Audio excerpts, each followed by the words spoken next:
Hello lovely people, my name is Nicole and it's the end of October, so it's time for another book haul. Alright, so jumping right into the books, the first book I got was Where Am I Now? True Stories of Girlhood and Accidental Fame by Mara Wilson. Mara Wilson, if you don't know, is the girl who played Matilda and a bunch of other very popular adorable little girls in movies. She's now grown and an adult and she hasn't been around sort of Hollywood stuff for a while, and this is her memoir of growing up in Hollywood and what that was like, what it was like being a child star, and how she sort of dealt with it without going crazy. I've been following Mara Wilson on Twitter for a while now and she is really funny, really smart, and so I'm really interested into what she has to say. Then I got This Adventure Ends by Emma Mills, and my copy is actually signed because I got to go to the Fierce Reads event in Seattle, which was so much fun. Emma Mills, Caleb Roig, Lee Bardugo, and Cami Garcia were there,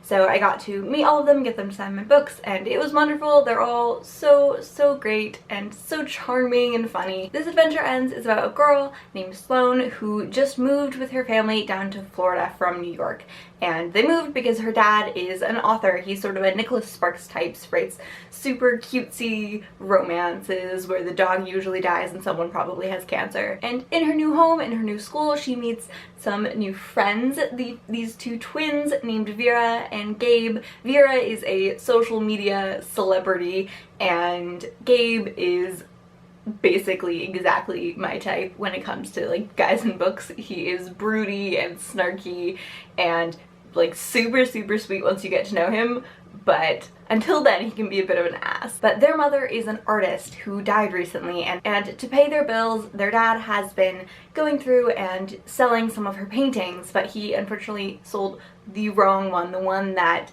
the twins had specifically put aside just for them. It was the last painting their mother painted, and so Sloane goes on a quest to get it back. I have already read this and I will talk about it in my wrap-up. Then I got Bright Smoke Cold Fire by Rosamund Hodge, and this is a fantasy retelling of Romeo and Juliet. It's set in this super creepy magical world where this strange fog has risen and woken the dead everywhere except in this one city where Romeo and Juliet live. And because Romeo killed her cousin, Juliet has been tasked with killing Romeo, but things go awry. Romeo gets bound to Paris, and there is a new character who wasn't in the original who brings Juliet back from the dead.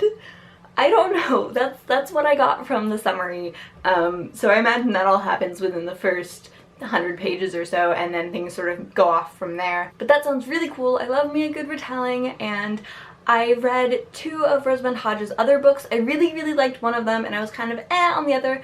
Hopefully I will really love this one too, so we'll see. I'll let you guys know how I feel about it once I've read it. Then of course I got the book that has been in everyone's hauls this month, and that is the illustrated Harry Potter and the Chamber of Secrets. Just like the illustrated Harry Potter and the Sorcerer's Stone, it is beautiful. I haven't flipped through this one a ton because I wanted to sort of like see the illustrations when I read it, but like, oh, they're gorgeous. I haven't had a chance to read it yet, but I think when I do Harry Christmas to You this year, I'll, at least for the first two books, I'll be using the illustrated editions because I haven't had a chance to read the first one through all the way to either, which I really want to because like, who doesn't love rereading Harry Potter? Then I got Hammer of Thor, which is the second book in Rick Riordan's Magnus Chase and the Gods of Asgard series, and can't really say much about the plot of this one because it's a sequel, but it does pick up a few months after the first one left off and introduces some awesome new characters.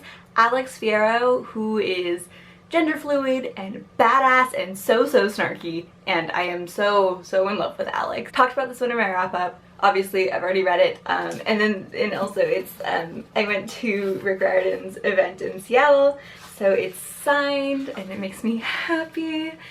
And I love Rick Riordan so much. Like I said, I will talk about this one more in my wrap-up. Then I got The Lovely Reckless by Cami Garcia, and this one is also signed, again, from that Fierce Reads event. It's kind of hard to see because it's black Sharpie on dark gray page, but whatever. This book is, she pitches it as Romeo and Juliet meets The Fast and the Furious, which I think it's a pretty good description. I have read it, I'll talk about it in my wrap-up. But basically this girl is expelled from her very upper class, very nice, expensive private school after she starts acting out after her boyfriend's death, and she was there the night of her boyfriend's death, but she unfortunately does not remember much. After she's expelled, she gets sent to live with her dad, who's an undercover cop trying to catch car thieves, and she starts going to this new school where she meets some new people who are involved in some drag racing and may have a toe or two in the car thieving world that her father is trying to shut down, and she might fall for one of them and it might be super cute.